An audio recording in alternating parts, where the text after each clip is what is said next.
പ്രശാന്തിൻ്റെ ഐനെറ്റ് ഫാമിനെ പറ്റിയുള്ള ഒരു വീഡിയോ ഞാൻ ചെയ്തിരുന്നു. ആയിരക്കണക്കിന് കളക്ഷനുള്ള അദ്ദേഹത്തിൻ്റെ ഫാം വളരെ പെട്ടെന്ന് ചെറിയ വിവരണത്തോടെ കാണിച്ചതുകൊണ്ട് അദ്ദേഹത്തിൻ്റെ കയ്യിലുള്ള ഓരോ ഇനവും വ്യക്തമായി മനസ്സിലാക്കാൻ സാധിച്ചില്ല എന്നും അതുപോലെ ഓരോ ഇനവും കൂടുതൽ വിവരണത്തോടെ പാർട്ടുകളായി കാണിക്കണമെന്നും ധാരാളം പേർ കമൻറ്റ് ചെയ്യുകയുണ്ടായി. അത്തരം കമൻറ്റുകളെ മാനിച്ചുകൊണ്ടുള്ള ഒരു വീഡിയോ ആണ് ഇന്ന് ചെയ്യുന്നത്. നമസ്കാരം, ഞാൻ പ്രശാന്ത്. ഐനെറ്റ് ഫാം ഇത് വെസ്റ്റ് ഇന്ത്യൻ സ്വീറ്റ് ചെറിയാണ്. സാധാരണ ചെറിയ അപേക്ഷിച്ച് സാധാരണ വെസ്റ്റ് ഇന്ത്യൻ ചെറിയ ഇങ്ങനെ പരന്ന് കിടക്കുന്നത്. ഇത് മേളിലേക്കാണ് ഇതിൻ്റെ വളർച്ച. കുറച്ച് മധുരമുള്ള ഒരു വെറൈറ്റിയാണ്. വിറ്റാമിൻ സി ഏറ്റവും കൂടുതലുള്ള ഫ്രൂട്ടുകളിലൊന്നാണ്. ഈ വെസ്റ്റ് ഇന്ത്യൻ ചെറി തന്നെ നമുക്കൊരു 4-5 വെറൈറ്റി ഉണ്ട്. അതിലേറ്റവും വലുപ്പം വെക്കുന്ന ഒരു വെറൈറ്റിയാണ് ഈ കാണുന്നത്. പുളി ഒട്ടുമില്ല. പുളിയുണ്ട്, പക്ഷെ മറ്റേതിനെ അപേക്ഷിച്ച് കുറവാണ്. നല്ല സ്വീറ്റാണല്ലേ? സ്വീറ്റ് എന്ന് പറയാൻ പറ്റില്ല, കഴിക്കാം. മറ്റേ സാധാരണ വെസ്റ്റ് ഇന്ത്യൻ ചെറി കഴിക്കുമ്പോൾ നല്ല പുളിയാണ്. ഇത് ഡയറക്റ്റ് കഴിക്കാൻ കഴിയുമോ? കഴിക്കാം അല്ലേ? പ്രത്യേകിച്ച് പ്രോസസ്സിങ്ങിന്റെ ആവശ്യമില്ല.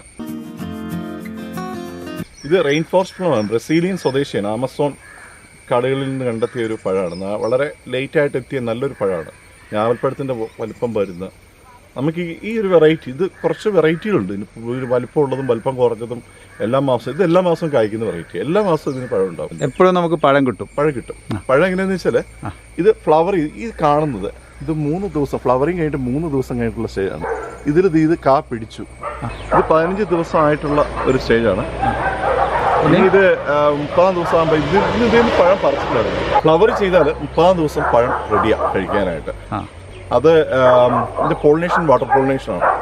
ഈ ചെടിയുടെ പരിചരണത്തിൽ എല്ലാവരും ശ്രദ്ധിക്കേണ്ട ഒരു കാര്യം വെച്ചാൽ ഫ്ലവർ ചെയ്ത് കഴിഞ്ഞാൽ അന്ന് നന്നായിട്ട് വെള്ളം സ്പ്രേ ചെയ്ത് കൊടുക്കും. മഴയില്ലെങ്കിലും മഴക്കാലത്താണ് പൊതുവേ ഇതിൻ്റെ കായ ഉണ്ടാകുമെന്ന് പറയുമെങ്കിലും നമ്മുടെ അനുഭവത്തിൽ നമുക്ക് എല്ലാ മാസവും കായ കിട്ടുന്നുണ്ട്. ഈ ഒരു വെറൈറ്റി, ചില വെറൈറ്റികൾ അങ്ങനെ ഉണ്ടാവില്ല. ഈ വെറൈറ്റി എല്ലാ മാസവും. ഈ വെറൈറ്റിൻ്റെ പേരെന്താണെന്ന്? അതിൻ്റെ പേര് നമുക്ക് അറിയില്ല. ഇതിനെക്കുറിച്ച് റെയിൻ ഫോറസ്റ്റ് പ്ലമിനെ കുറിച്ച് കാര്യമായ പഠനങ്ങൾ നമ്മുടെ ഭാഗത്തുനിന്ന് ഉണ്ടായിട്ടില്ല.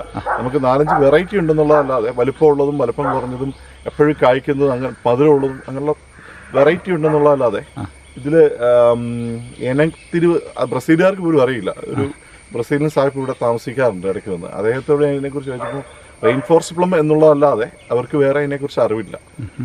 നല്ല പഴമാണത്. ഇത് കൊമേഴ്ഷ്യലായിട്ട് കൃഷി ചെയ്യാവുന്ന ഒരു വെറൈറ്റിയാണ്. കൊമേഴ്ഷ്യലായിട്ട് നമുക്ക് കൃഷി ചെയ്യാം.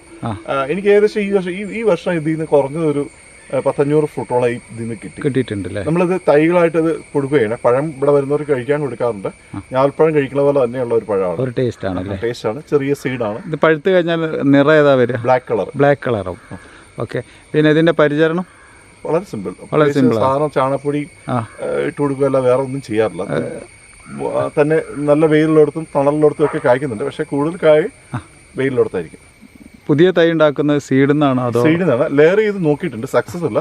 അതുകൊണ്ട് ആ മെത്തേഡ് ആരും പരീക്ഷിക്കുന്നുണ്ട്. നമ്മൾ പല രീതിയിലും നമ്മൾ ലെയറിങ്ങിന് ഒരുപാട് മെത്തേഡുകൾ നമ്മൾ ഉപയോഗിക്കുന്നുണ്ട്. എല്ലാ രീതിയിലും നോക്കിയിട്ട് എയർ ലെയർ ഫെയിലാണ്. അതിലാരും കളഞ്ഞ് അതിൻ്റെ കമ്പുകൾ നശിപ്പിക്കരുത്. ഫ്രൂട്ട് സീഡാണ് ഇതിൻ്റെ ഏറ്റവും. സീഡ് നട്ട് കഴിഞ്ഞാൽ കറക്റ്റ് 3-ാം വർഷം പഴം പറിക്കാം. 3 വർഷത്തിനുള്ളിൽ കായ്ക്കാം നമുക്ക്. ഓക്കെ. ഈ കാണുന്നതാണ് ദുരിയാൻ ചെമ്പടാക്ക്. ദുരിയാൻ ചെമ്പടാക്കെന്ന് ഞാൻ ആദ്യം വിചാരിച്ചത് എന്തോ ഒരു കൃത്രിമമായിട്ട് ഉണ്ടാക്കിയ പേരാണ്. പക്ഷെ അനുഭവത്തിൽ വന്നപ്പം കറക്റ്റ് ദുരിയാൻ ചെമ്പടാക്കുന്നത് ദുരിയാൻ തന്നെ. ടേസ്റ്റും അതിൻ്റെ സ്മെല്ലും. ഇപ്പം നമ്മളിതിൻ്റെ ഇപ്പം നന്നായിട്ട് പഴുത്തിറങ്ങുന്ന സമയം ഈ ചെടിയുടെ അടുത്തേക്ക് വന്നു കഴിഞ്ഞാൽ ദുരിയാൻ്റെ കൂട്ട് ദുർഗന്ധം ഉണ്ടാവും. അതേപോലെ തന്നെ ദുർഗന്ധം, അതേ ടേസ്റ്റ് എല്ലാം അതുപോലെ തന്നെ. ഇത് നമുക്ക് 5 വർഷമായ ചെടിയാണ്. ഈ വർഷം ധാരാളം കാള് പറിച്ചു. അത്യാവശ്യം റെഡ് കളറിൽ വരുന്ന റെഡ് ഫ്ലഷാണ് ഇതിൻ്റെ. വലിയ ചുളകളാണ്. നന്നായിട്ട് കായ്ച്ചു ഇവിടെ. പിന്നെ ഇതിന് പരിചരണം എന്ന് വെച്ചാൽ കുറച്ചൊന്ന് ശ്രദ്ധിക്കണം. മഴക്കാലം കഴിയുമ്പോൾ ചുവട്ടിൽ കുറച്ച് ഉമ്മായൊക്കെ ഇട്ട് കൊടുക്കണം, അല്ലെങ്കിൽ ഇതിൻ്റെ വേരുകൾ ഡാമേജ് ആകുന്നുണ്ട്. നമ്മളിതിൻ്റെ തൈകൾ ഇതുവരെ ഉണ്ടാക്കിയിട്ടില്ല. എന്നുവെച്ചാൽ ഇത് എത്രമാത്രം നല്ലതാണെന്ന് അറിയില്ലായിരുന്നു. ഇനിയിപ്പോൾ ചെയ്യും. നല്ല കൊമേഴ്ഷ്യലായിട്ട് തന്നെ ഇതിൻ്റെ തൈകൾ ഉൽപ്പാദിപ്പിക്കുന്നുണ്ട്. ഇപ്പോൾ തൈകളായിട്ടില്ല. ഇല്ല, ഇപ്പം ചെയ്തിട്ടില്ല. ഇപ്പം ചെയ്തു തുടങ്ങിയിട്ടുണ്ട്. ഇതെന്താണെന്ന് അറിയില്ലായിരുന്നു. നല്ലതാണോ ചീത്തയാണെന്ന് അറിയില്ല. ഇപ്പൊ കഴിച്ചു നല്ലതാണെന്ന് മനസ്സിലായി. ഇനി സെയിം ടേസ്റ്റ്, വേറെ വ്യത്യാസം. നമുക്ക് പുതിയ തൈകൾ ഉണ്ടാക്കാം. ദുരിയാന്റെ അതേ രുചി തന്നെ. അതേ സ്മെല്ല്.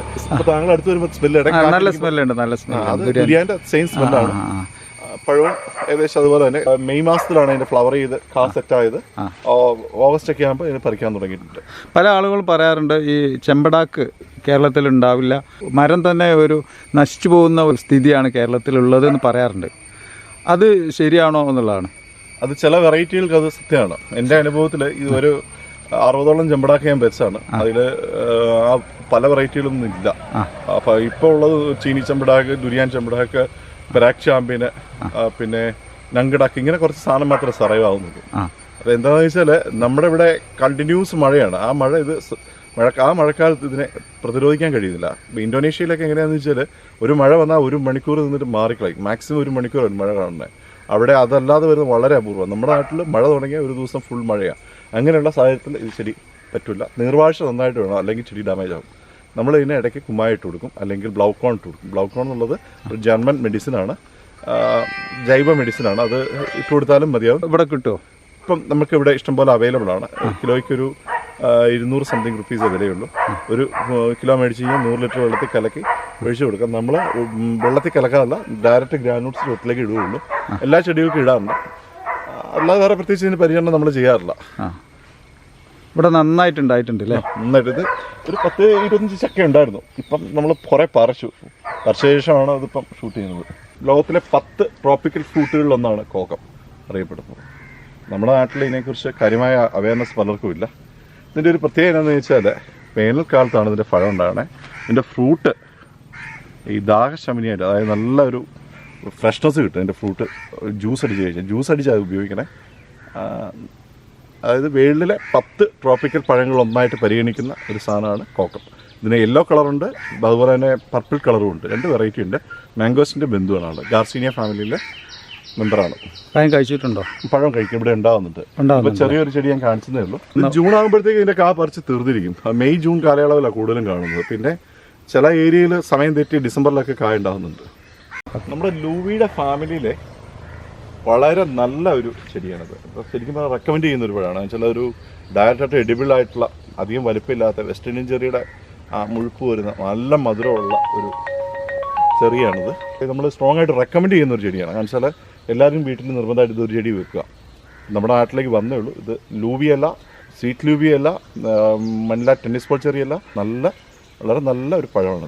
ധാരാളം ഉണ്ടാവുകയും ചെയ്യും നമുക്കിവിടെ. ഇപ്പോൾ ഫ്ലവർ ചെയ്യുന്ന പ്ലാന്റാണ്. നമ്മുടെ മദർ പ്ലാന്റിലൊക്കെ നന്നായിട്ട് ഫ്ലവർ ചെയ്യുന്നുണ്ട്. പരിചരണം ഒന്നുമില്ല. നമ്മുടെ കാലാവസ്ഥയിൽ നന്നായിട്ട് കായ്ക്കുന്ന ഒരു പ്ലമാണ്. ഗവർണേഴ്സ് പ്ലം എന്ന് പറയും. ഫ്രൂട്ട് നല്ലതാണ്. പിന്നെ ഇതിൻ്റെ ഒരു നെഗറ്റീവ്സ് എന്ന് വെച്ചാൽ വലിയ മുള്ളുകളുണ്ടാവും ഇതിൽ.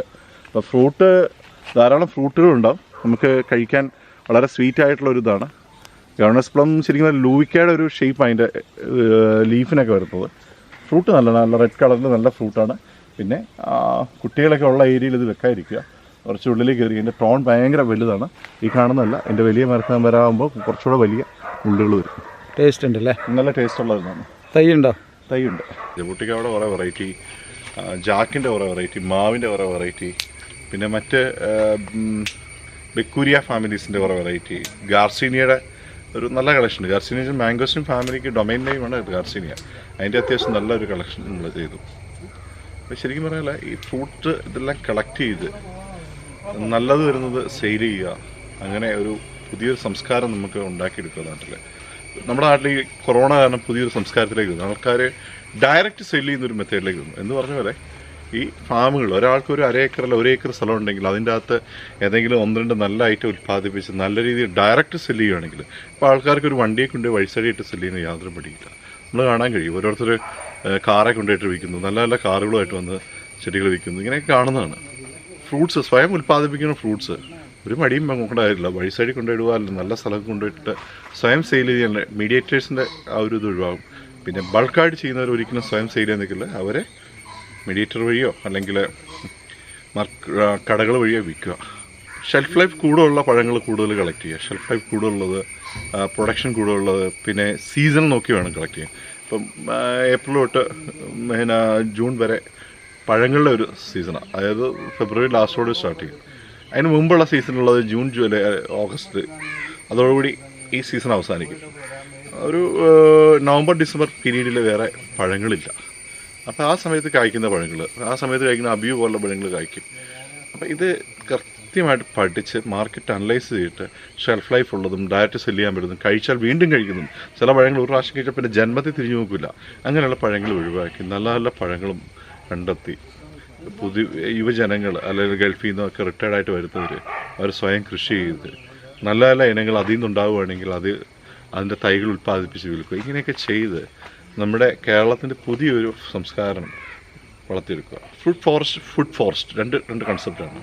ഫുഡ് ഫോറസ്റ്റ് എന്ന് പറഞ്ഞു കഴിഞ്ഞാൽ പ്യുവർ അതിനകത്തുള്ള എല്ലാം കഴിക്കാൻ പറ്റണം. ഫ്രൂട്ട് ഫോറസ്റ്റ് എന്ന് പറഞ്ഞാൽ ഫ്രൂട്ട്സ് ആയിരിക്കണം, എല്ലാ സമയത്തും കഴിക്കുന്ന ഒരു ഫ്രൂട്ട് ഫോറസ്റ്റ്. ഒരു 10 സെൻറ്റ് 20 സെൻറ്റ് സ്ഥലമുള്ളവർക്കായപ്പോലും ചെറിയ ചെറിയ പോട്ടുകളിലൊക്കെ ചെടികൾ വളർത്തി ഒരു ഫ്രൂട്ട് ഫോറസ്റ്റ് കൺസെപ്റ്റ് വളർത്തിയെടുക്കുക. എല്ലാവരും നല്ല രീതിയിൽ കൃഷികൾ ചെയ്യുക. എന്തെങ്കിലും സംശയം ഉണ്ടെങ്കിൽ പറ്റുവാണെങ്കിൽ ഞാൻ ഹെൽപ്പ് ചെയ്യാൻ പറ്റും. എനിക്ക് ഇവിടെ ഞങ്ങളുടെ ഫാമിനകത്താണെങ്കിൽ വാട്സപ്പ് കോൾ ചെയ്തെങ്കിൽ മാത്രമേ കിട്ടുള്ളൂ, അല്ലെങ്കിൽ കിട്ടാറില്ല. അപ്പം നല്ലൊരു സംസ്കാരം, ഒരു ഫ്രൂട്ട് സംസ്കാരം കേരളത്തിൽ വളരട്ടെ. എല്ലാവിധ ആശംസകളും എല്ലാ നല്ല കൃഷിക്കാർക്കും.